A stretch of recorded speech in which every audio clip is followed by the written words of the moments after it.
Anyway, bago natin at syempre gusto ko nang ipakilala. Ikaw magpakilala dahil lalaki ang ating client guest. Pag lalaki ako talaga, attorney. Hindi naman ako seloso. Okay, salamat. Mabuti kinilaro mo ngayon. So, eto na nga. Ito isa sa mga pinag-uusapan sa social media.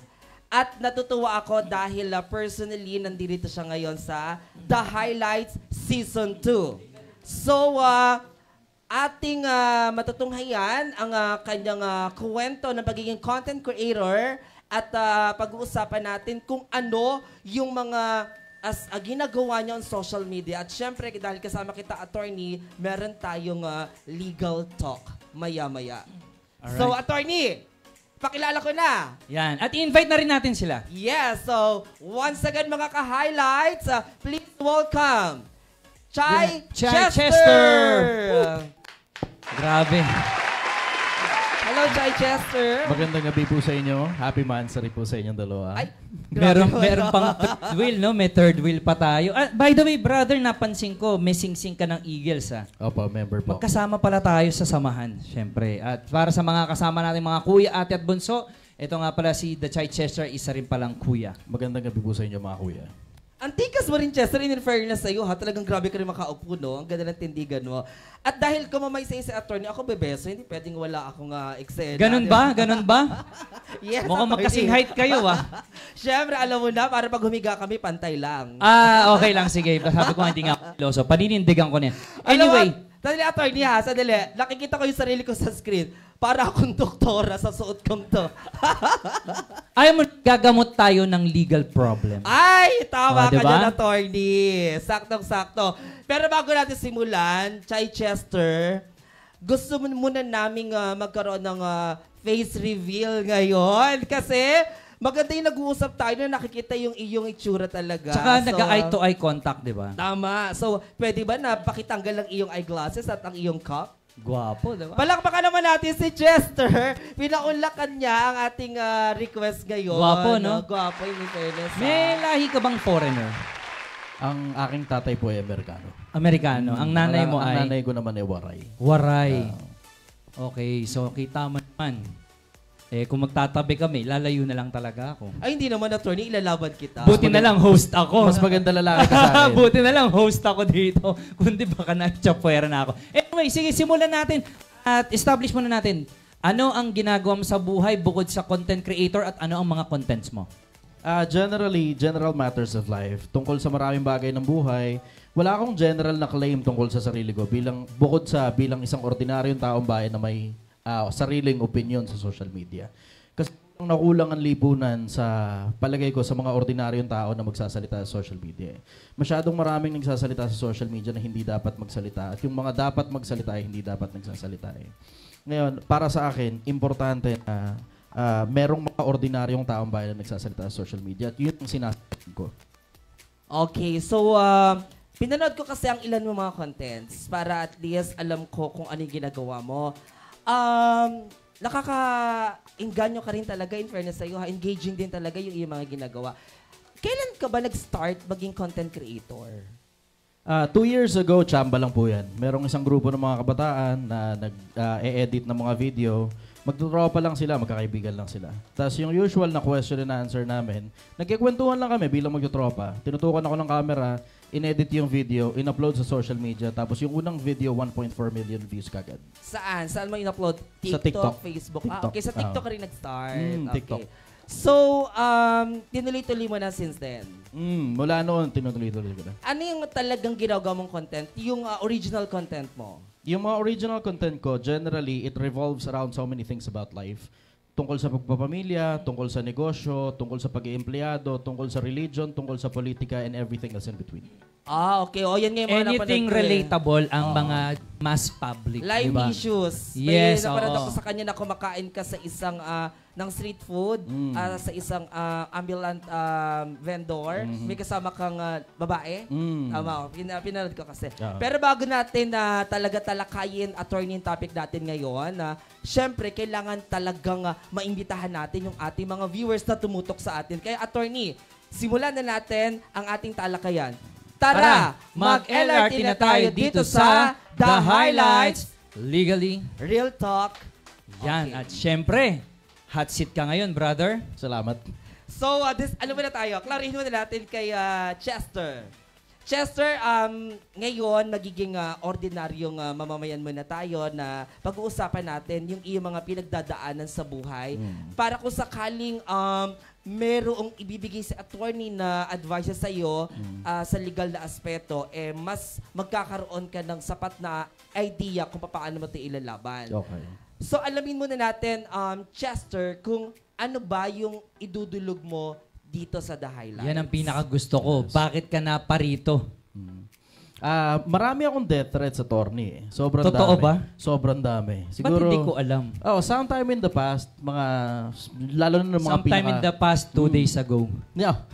Grabe, mga di isa, ba? 2 buwan nakakaraan, halos ano yan, I will say 2, 3 sa isang linggo eh. Ngayon medyo humupa-hupa ng konti, mga nasa isa na lang sa isang linggo, minsan wala. Pero sobrang dami pa rin nun para sa isang ordinaryong taong bayan.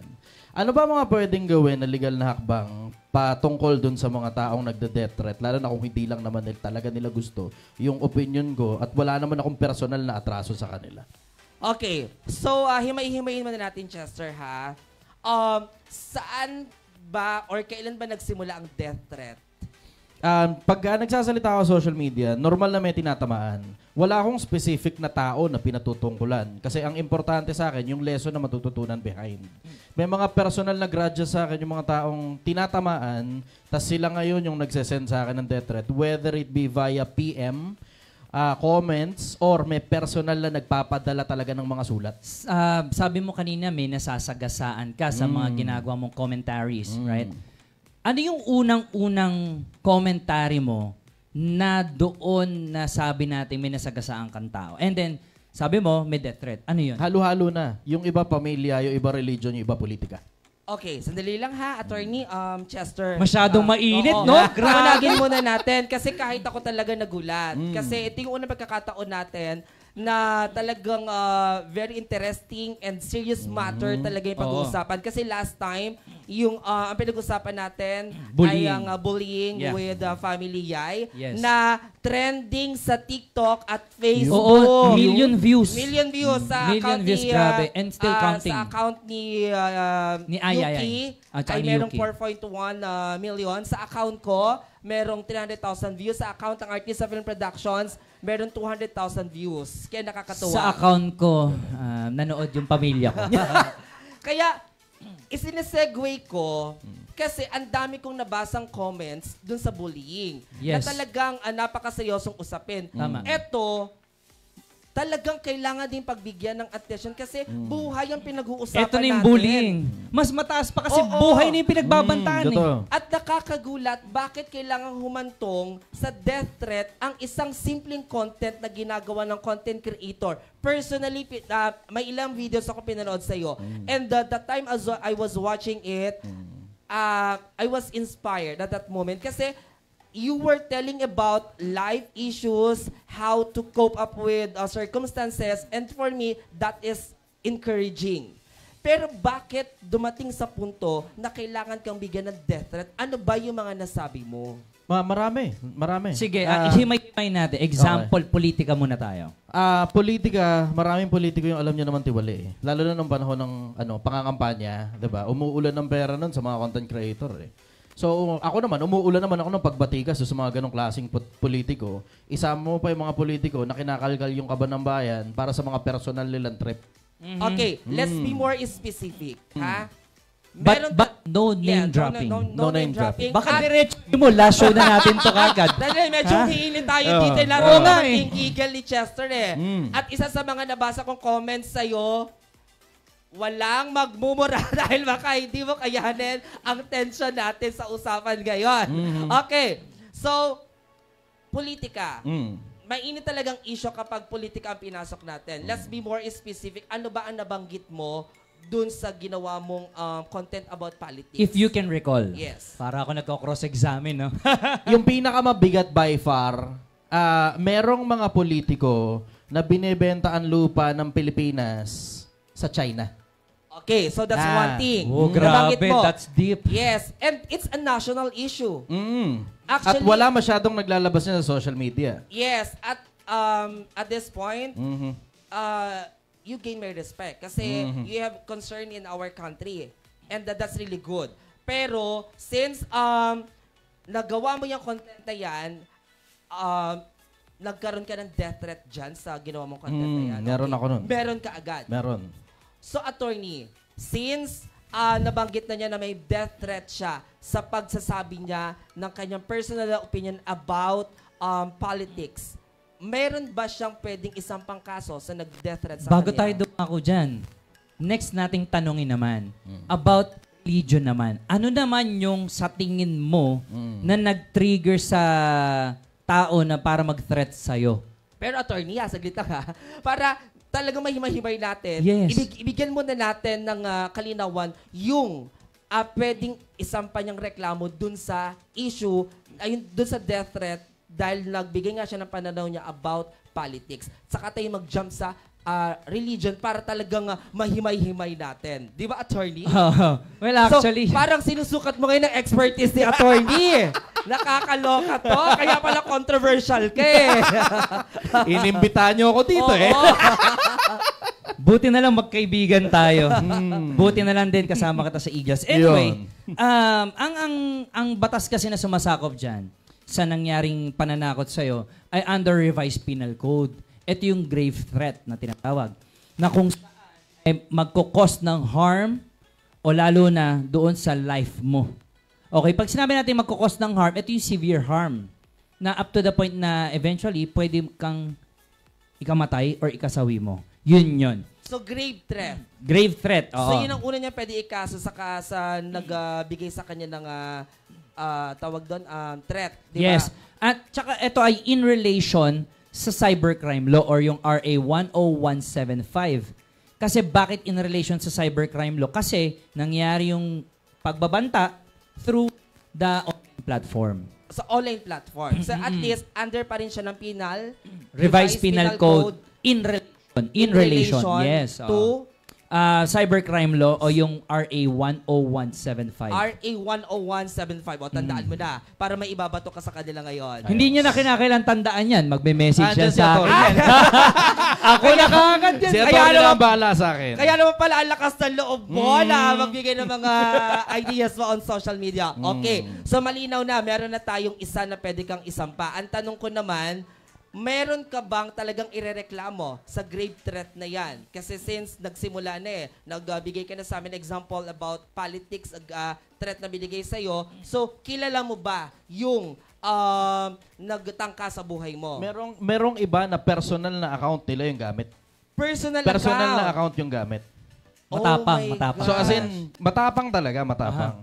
Ang isa sa mga kinakatapang nila, wala kasi sila dito sa bansa. Okay, so since nabanggit mo na personal account, ano ba yung mga sinabi? Ano yung mga binitawan salita? Maniwala ka, hindi lapat sa TV. Mamaya papakita ko sa inyo. Papakita ko sa inyo. O sige, next naman tayo. About naman doon sa religion. Yung sinasabi mo na, sabihin, ganito na lang, para sa ating mga viewers, ano yung topic when it comes to religion or Bible verse or quotes na nung nag-comment ka ay meron kang na-offend na believer ng religion? Yes, tapos mayroon ding banta sa buhay mo na ginawa. Oo. Meron. Meron din, religion. Religion. Suki ako ng mga Kagaya ganyan. ng ano yung pinag-usapan nyo nun? Or anong diniscuss mo? Hindi ko alam exactly kung ano. Kasi may mga nag-viral ako lalo na tungkol dun sa mga specific na aral ng maraming religion. Kasi merong, di ba, segmentation di ba? Merong mga religion na naniniwala sa certain na aral na hindi ko pinaniniwalaan, yun yung inaatake ko. So maraming religion yung naniniwala dun sa aral na yun.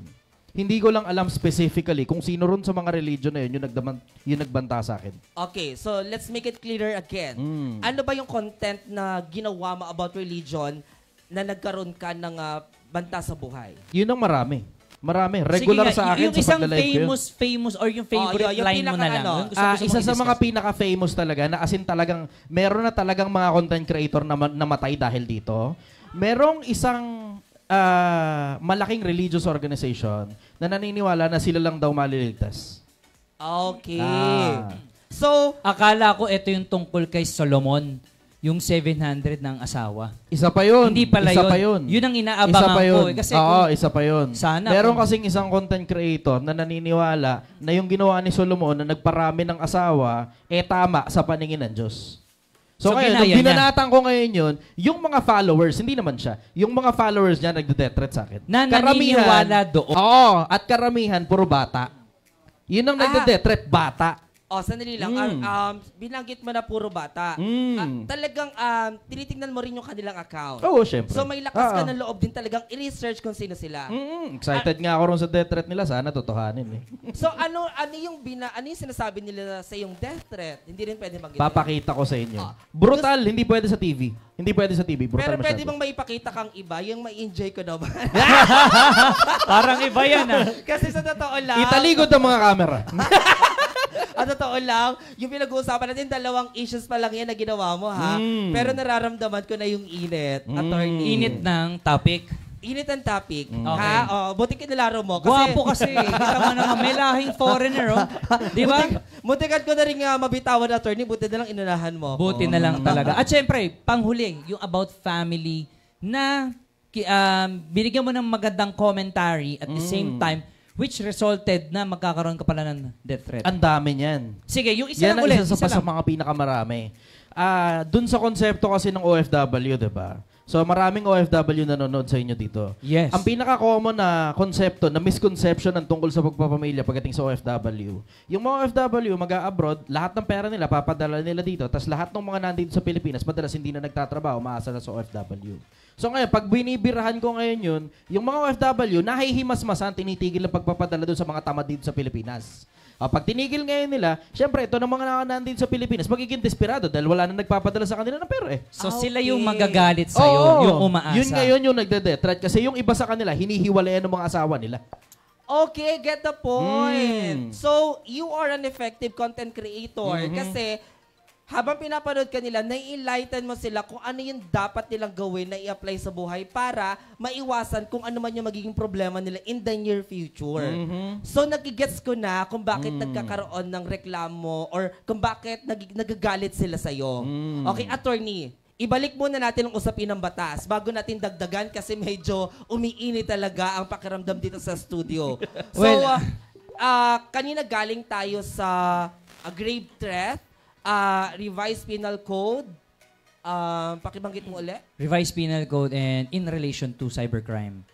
Anti-cybercrime law. Okay, anti-cybercrime law. So, since nabanggit na natin or naikwento na ni Chester yung ilang mga pagbabanta sa kanya, may iba pa bang align na batas na pwedeng idagdag sa reklamo ni Chester? Well, collectively, iisa lang talaga yung batas na tatamaan dahil nga mayroon tayong threat or grave threats.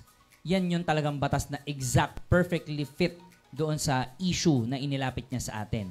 So isang batas lang ang magpuprotekta kay Chester. Oo, yan yun. Actually, hindi lang isang batas. Yun yung exact, maraming batas Okay. na po pwede. Pero, para sa akin, in my own legal opinion, ito yung perfectly fit sa issue na nilapit niya. Kasi meron pang batas na po pwedeng masakop. Kung hindi man pumasok sa grave threat, po pwede rin yung unjust vexation.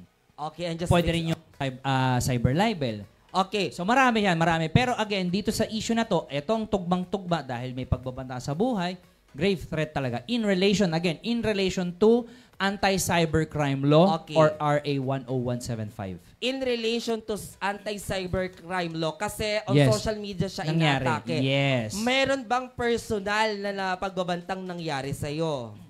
Yung mga personal, feeling ko. I highly doubt na may mangyayaring personal. Alam mo kung bakit? Duda ako. Masasalubong ko to sa kalsada, bukod sa gwapo, yung angas ng forma eh. 'Di ba? Ang dami pang mga singsing. Pag sinapak ka niyan, talagang baka bumakat pa sa mukha eh. So far, sa personal, wala pa lumilitaw sa akin sa personal para pagbantaan ako ng Huwag mo harapan. naman ding hintayin, Wala. 'di ba? Oo Ang meron, papel, pinadala via Lalamove. Oh my Yun ang meron. gosh. Tapos, chinek namin yung address, bakante lote. Okay. So talagang meron mga anonymous na nagpapadala sa'yo para maramdaman mo din na naapektuhan sila sa mga sinasabi mo on social media. But so far, grave threat ang nararanasan niya on social media. Aha. Kaya yung binanggit mo na batas attorney ang applicable para sa kanya. Yes, oo. Okay. So, let me put it this way. Kung sakali naman na talagang seseryosohin mo yung reklamo, attorney, paano siya magsisimula? Well, maganda to Pagka cybercrime kasi napakahirap ng issue na yan. Dahil hindi mo alam kung totoong tao yung nasa likod ng platform, di ba? Or poster.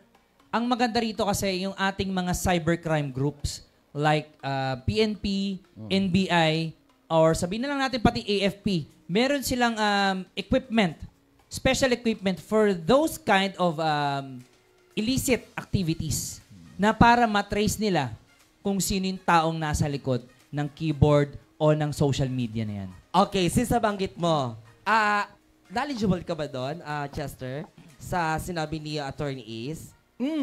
Nagawa mo na bang pumunta sa NBI para paimbestigahan yung mga nagbabanta sa buhay mo on social media? Generally, hindi naman na kailangan eh. Pero may mga kaibigan naman tayo. Kung kasakali lang na pagtsatsagaan ko pang i-pursue yung mga kaso. Okay. So at this point, hindi ka pa umaaksyon. Hindi ba? Hindi ba? So, nakakatanggap ka ng death threat, binabasa mo lang, naapektuhan ka rin? Hindi naman. Ay, matapang. Sabi ko sa'yo diba? Buo ang loob. Sa buo, anong loob? Loob ng, yung kalooban niya, attorney. Ito naman. Kasi, Attorney, binubuhay mo talaga yung dugo kasi nasabi ko sa'yo. Hindi, alam mo- Mamaya kayong dalawa, ipapasok ko sa loob. alam mo, kasi maraming manonood sa atin na kinakailangan detailed ang pagtatanong, ang explanation natin. Hindi natin po pwedeng ihahang ang isang bagay na without any further clarification. That's what Yeah. I love about you, attorney. Oh, Hindi mo really? kayang ipitin. Oo, diba? Ayaw mo rin na nabibitin. Siyempre, alam mo Ay, ito naman yung yan. maganda sa programa natin. And since legit attorney yung kausap natin, yung kasama natin dito, talagang hinihimay-himay mo yung ating usapin para mas malinaw sa ating televiewers. As educator, as professor talaga ako, gustong-gusto ko yung mga manonood natin. Kaya nga natin nagawa ito para to educate people. Kasi maraming mga, even professionals with all due respect. With all due respect, even professionals, hindi rin ganun ka-familiar sa ating maraming batas sa Pilipinas. Di ba? Sabi mo nga kanina, kaya ka lumutang sa social media, ordinaryong tao, nagtuturo. Di ba? Ako, hindi man, sabihin natin, ordinaryong tao ako, but I am legally equipped. Bakit hindi ko i-share? Bakit yung mga taong nagkakalat ng mga hindi magagandang impormasyon pinanonood, and yet bakit hindi tayo magpakalat ng mas magaganda at mabubuti like you? Yun. Ay, grabe Diba? naman makaturo sa akin. Akala ko, I like you. Attorney, akala ko yung nasabi mo sa akin. Ang Kinilig kinabahan. na ako, nabitin Di ba? pa. Di ba? Tama ba? Di ba? Tama naman, di ba? Pero alam mo, isa sa na-realize ko ngayon, sa totoo lang, mabuti na lang talaga ang pinili kong content ay puro kalokohan lang. Kasi, sa katulad ng nararanasan mo ngayon ang social media, kahit alam ko nag-i-enjoy ka, ayokong matulog nang merong kaba sa dibdib. Tama? Totoo. Diba? Kasi kahit paano maapektuhan ka eh. Lalo na kung hindi ka sanay. Yes. Lalo kung di ka sanay. Eh yung Oo. bash nga lang na sasabihin sa'yo ang pangit mo, ang badoy ng content mo, kahit paano syempre maapektuhan ka pag binasa mo. What more kung grave threat na buhay Yes. na yung Buhay kapalit ng kung kapalit. sakasakali, Tama. diba? Oo. Alam mo, pinahanga mo ko. Salamat po. Nag-enjoy So, naman ako eh. Nag-i-enjoy ka? Mas mag-i-enjoy ka mamaya. Yeah. Well, alam mo Chichester, alam mo yung aral mo, hindi lang naman ilang fans mo ang natututo dyan. Sabi mo nga, maaaring yung mga nasa abroad, OFWs, mga kababayan natin, na nakakapanood ng iyong mga sinasabi, ay marami ring napupulot na aral. Diba? Yes. Spiritually, practically, intellectually, marami kang tinuturo different walks of life. At saka attorney kasi, pag kasi nanonood tayo at natatamaan ka, ibig sabihin may mali sa ginagawa mo. Or effective siya. Yes, effective talaga siya at may mali sa ginagawa mo kaya naapektuhan ka ng sobra. Pero kung positive mo, tinitake yung napapanood mo, ibig sabihin tama ang ginagawa mo, 'di ba? At speaking of content creation, panonood, ayon kay Direk Mardy, ang taas daw ng views natin ngayon. Na naman. Ayan. The Chichester Diba? ba naman ang guest natin? 1,000,000 followers. Ano pa ba? Siya lang mag-isa. Di ba? Anyway, ano pala ngayon ang pinagkakaabalahan mo? Kasi syempre ako kilala na kita personally. Paano naman yung mga bago lang na nakilala ka dito sa ating programa? Sa ngayon, nasa Project 1M ako. Yan. Anong history ng Project 1M para sa mga manonood natin? Ang kwento ng Project 1M, sa dami ng mga influencers sa social media, ng mga hindi magagandang impluensya, tapos sa dami ng mga sa social media nagpapanggap, natuturuan daw ang mga tao kung paano maging milyonaryo, ako ilalabas ko talaga ng diretso. Kasi yung iba nagpapabayad para sa ganun, hindi naman effective eh. Yung sa akin, ipinapakita ko na lang sa mga tao. Tapos ang gagawin nila, simple. Sasabay ka na lang. Paano mo pinakita sa taong bayan, sa buong bansa, yung sinasabi mo na pakita ko na lang? Nagsimula ito sa Tondo. Hindi pa Project 1M ang tawag doon eh. Piso Project pa yun eh. Yes. Nagsimula ako sa Tondo, pumasok ako sa Tondo ng piso lang. Saan sa Tondo in particular? Sa Road 10. Road Very 10. specific. Mas kilala sa? Aroma. Aroma. Katabi ng Happy Land. Ano yung pinuntahan ko? Yung Holy Land. Happy Land. Happy Land pala. Ah. Holy Land. Happy Land pala. Iba yung Holy Land. Oo, Sa Tondo. pinuntahan ko siya dun. Oo, pinuntahan ako. Regular si attorney dun. Okay. Doon ako nabilib talaga kay attorney. Kasi marami ako mga kaibigan ng mga sikat na influencer na nagsasabing pupunta na ako sila doon. Tapos pag nag-research sila tungkol doon sa lugar na marami palang, alam mo yun, maraming sakit ng ulo doon sa lugar at hindi sila magiging parang safe doon. Natakot. Oo, natakot. Plus yung buong lugar na yun, halos 2 barangay yun, puro basura ang hanap buhay doon eh. So alam mo yung pagpasok mo pa lang talaga, mabaho talaga ron sa lugar.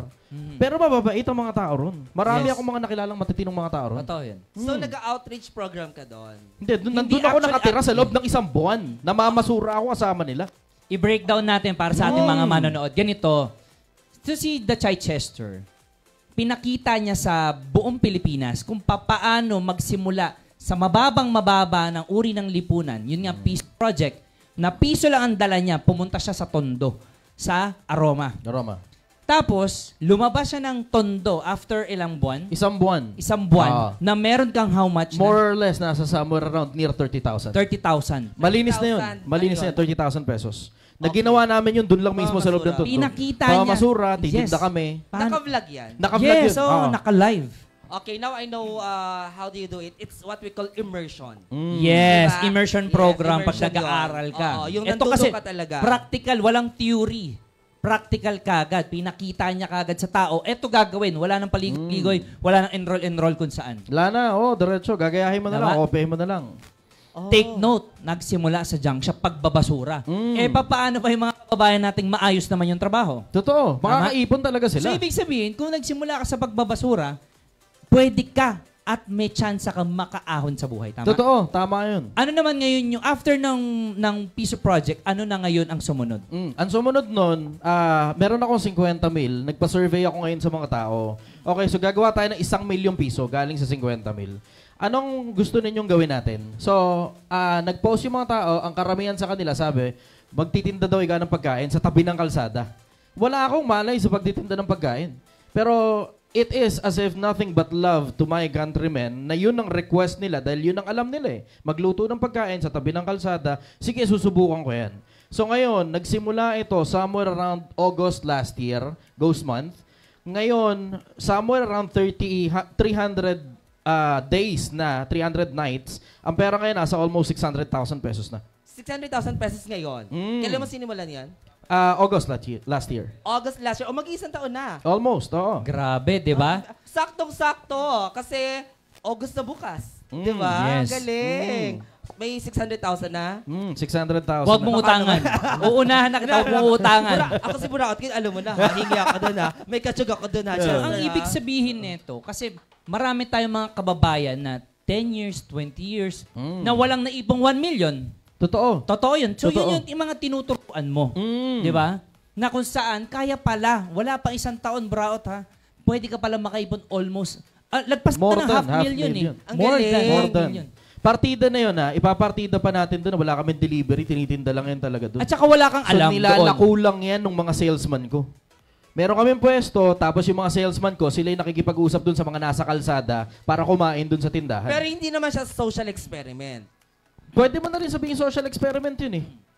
Pwede na rin siyang social experiment. Pero Kasi generally, mga practical talaga Oo. siya. Kasi literal na ako mismo mano-mano. Well, Social experiment siya in a way na hindi mo sinusubukan yung tao na alamin kung effective ba yung ginagawa mo na may camera.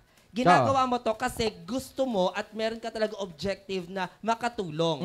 Di ba? Totoo. Kasi yung social experiment na nakikita ko, kalimitan may nakasetup na camera, aalamin nila kung bibili ba or hingin ba yung pagkain. Yes, tama target yun eh. nila. Social experiment is just a mere testing. Oo. Diba?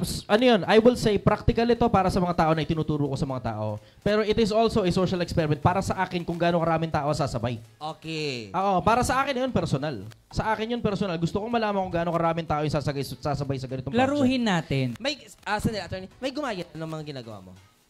Meron na, oo. Meron sa Maynila. Marami na. May mga nagtitinda rin na sinigang na baka, yung iba sinigang na parang bagnet, ganon. Dumami nga yung street vendors dahil dito. Sinigang na bakla, meron na. Well, kasi nabanggit mo kanina, mga sales personnel mo na yung nag-engage, tama? Baka gugulat yung mga tao. Bakit may ganon? Yeah, kasi ngayon nagsimula ka muna on your own. Eh. Ako lang muna. Yes. Ako lang muna. Tapos meron akong isang katuwang na kasama ko noon sa pagtitinda. Kasi generally, yung push cart kasi normal, ino-operate talaga ng 2 tao yan. Yes. Yun ang normal, ino-operate siya ng 2 tao. So merong isang tao na nagtitinda, tapos may isang helper. Laging ganun. May So, assistant. ibig sabihin, attorney is, Hindi ako yung helper, Oo, sineryoso mo na talaga ang content creation Oo. na pinasok mo. Oo. Ang galing, nakakatuwa. Yun, sabi natin kanina, marami na bang sumabay? Sa tingin ko, marami na. Sobrang Pero dami hindi na. lang Sobrang about dami sa na. pagtitinda, Burao. Take Oo. note. Maraming mga industries ang pinasok ng mga taong naniwala sa kanyang Totoo. principle. Kasi pasok siya sa 4 na quadrant eh, 'di ba? Yung pag-empleyado, pag-freelancing, pag-business at saka pag-investment, pasok siya sa lahat ng quadrant. Kasi yung basic principle yung itinuturo ko eh. Hindi yung konsepto na magtinda ka sa tabing kalsada o ganito gumawa ng pera. Hindi. Yung basic principle na magtatrabaho ka ng maayos, magiging matinong tao ka, iipunin mo yung pera mo, huwag kang maluho. Yun yung konsepto. You're giving them the foundation how to succeed in life. Totoo, Diba? totoo. You're not just giving them the fish. You're teaching them to fish. Exactly. To catch Diba? fish. Ang Grabe. galing, Ang galing. Ang galing. Okay, so Chester, alam mo, gustuin naman namin na pahabain ang ating talakayan ngayon, pero limitado lang yung ating oras. At Baka malapit pwede na tayo naman natin magtapos. pakiusapan si Boss Dan.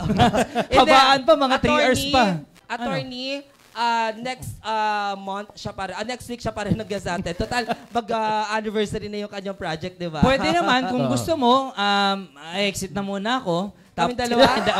The entire Ayun din, program. gusto ko tayo tatlo kasi mahilig ako ng dalawa kaagad. Okay, so Chester, ito na yung pagkakataon mo para i-real talk na natin ang ating televiewers. Sabihin mo na lahat ng gusto mo sabihin, yung gigil mo, lalo na sa mga nagbabanta sa'yo. Yes. Pilipinas, magandang hapon, magandang umaga, magandang gabi sa iyo sa kung saan ka mang panig ng mundo nandun. Ipapaalala ko lang sa iyo, Pilipinas, na minsang panahon ka lang mabubuhay. Minsang panahon ka lang nandito. Minsang panahon ka lang may mga anak, may asawa, at may mga kapamilya, at may mga tao sa paligid mo. Pagbaba mo sa libingan, hindi ka nakilala. Magiging isa ka na lang sa mga buto na minsang panahong nabuhay dito. Ipapaalala ko lang sa iyo, Pilipinas, na yung konting sipag mo, yung konting dedikasyon mo, yung konting pagpupursigi mo sa buhay, malayo ang mararating. Galingan mo sa buhay, Pilipinas. Minsang panahon ka lang mabubuhay. Galing. Grabe, makata, no? Oh, tsaka parang siya nagpipreach, no? Oo. Lalo kang gumapa sa paningin ko. Ipapakita mo ha, kalam nakalimutan ko. Ay, nakatatakay sa utak Anyway, ko ha. syempre, meron ka rin syempre papasalamatan. Ikaw pa ba? So lahat mo ng mga pasasalamatan ko ngayon, makinig kayong lahat. So ayun na nga.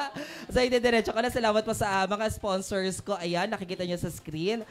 Unahin ko muna ngayon ang Clever Young Beauty and Wellness. Ang Relumens. Ayan, meron tayong Thai Glow at saka ang pangalan nito, nalilimutan ko tuloy kasi ang gwapo ng mga guest ko, Resveratrol. Ayan. Mag-focus Ang, ka kasi. Luso by FDM Essentials at syempre ayang Al Cafe. Ayan. Ang kape na healthy. Kung gusto niyo magpamassage para sa ating gay community, pumunta lang kayo ng Alpha. Mag-enjoy kayo dyan. Para naman sa mga family na gusto mag-relax, pumunta naman kayo sa Zenfinity. Malapit lang yan dito sa Euro TV. Diyan lang yan sa congressional area. At syempre, ang Cat Salon, ang Aidara Skin Clinic. Parang 1 year na ako sa Aidara, in all fairness ha. At Varia Health. Dr. Arwin, thank you so much. Binotox niya ako ng isang araw at babalik ako bukas para magpapalibang treatment. So, attorney, ikaw naman. Oo nga eh.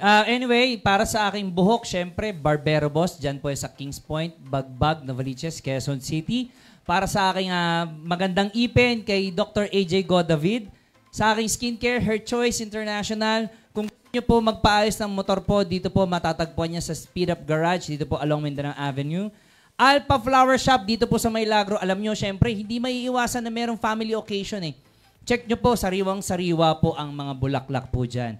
At syempre, gusto nyo maganda at smooth na biyahe po, San Turismo Travel and Tours. At ito, kakailanganin mo to, brother. Protection sa sarili. Dito, training. Dito ang Sandata Kamao, Filipino Martial Arts. At kasama ko dyan si Lakan Ferds. Grabe, totoo to, actual na training namin. Knife, gun, arnis, at saka close quarter combat. Meron din dyan. Isasama na kita dyan, ha? Para kahit pa paglabas mo dyan, meron tayong panlaban. Akala ko, attorney, ko anong protection yun? Napatingin ako. Ibang protection na naman yan, pambihir. At saka syempre, kung gusto niyo na masarap na merienda, pagkain, Brunch with Me, located dyan sa Novaliches. Please support niyo po Brunch with Me kasi ito yung mga estudyante na napanood ka at tapos gustong umasenso rin sa buhay. Nag-aaral to, mga students ko to, tapos nagnegosyo dahil na-inspire sa iyong ginawa. Hindi nila alam na makakilala tayo. Grabe, kinuwento lang nila. Brunch with Me, ha? And syempre, Cafe Juan, dito sa may Barangay Kaligayahan. Malapit po yan sa Mesa Barter Road. At higit sa lahat po, The Fat Siomai, dyan po sa may Don Antonio, sa ibaba lang po yan ng Fitness Brigade. Napakasarap po. Ang siomai talaga ay fat na fat. Yun ang gusto mo. At syempre sa aking asawa. Fat na fat? Siomai pinag-usawan. At saka syempre sa aking buting asawa na si Attorney Sol at sa aking anak na si Baby.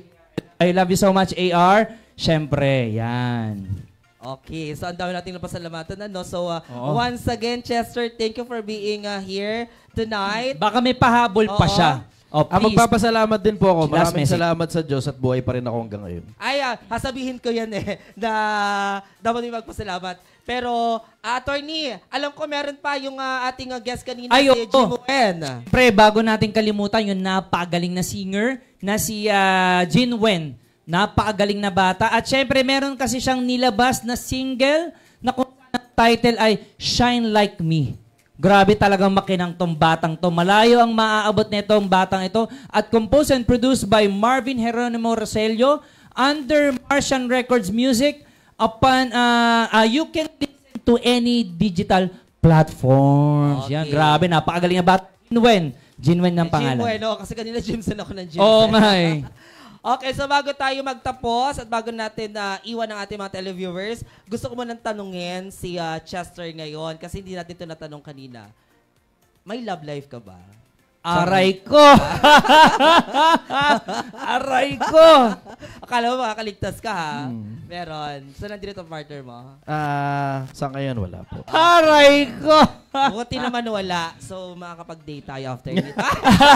At syempre pala, bago ang kalimutan, mga kapatid ko, mapapanood nyo nga pala po kami dito sa Euro TV Philippines and you can simultaneously cast dito sa Sky Cable Channel 217 and Signal TV 106 and also dito sa Pinoy Extreme and also out din po kami sa YouTube channel. Ayan. At syempre, sigurado isi-share ang ating live ni Chester. Chester. Okay, Yeah. Chester? Maraming nanonood sa page ko ngayon. Wow, Magandang naman. gabi sa inyo. Hello. Salamat po. Supportahan nyo rin po lagi ang the highlights dito sa Euro At saka TV. syempre, i-follow nyo na rin yung page ni Buraot Queen and alam mo, Attorney, I love you talaga kasi talagang pinupush mo ako sabihin na hindi ko na nga sinasabi. hindi, syempre kasama yan. Syempre, kung gusto nyo free legal consultation, you can check my Facebook page at Attorney Ace Randall V. Horado. Yeah, Yan. so, Chester, bago natin iwan natin mga televiewers, sabay ka sa atin sa pabanggit na ating show ngayon, yung pangalan ng show. Okay. So, Attorney, sa lahat po na nanonood ngayon, maraming salamat sa pagtangkilik ng ating show at magkikita-kita muli tayo sa susunod na Webes, August na yon at panibagong buwan para sa programa natin. So muli, ako ang nag-iisang pinakaburao sa social media at ito ang The Highlights! I love you, AR! I love you, Mami!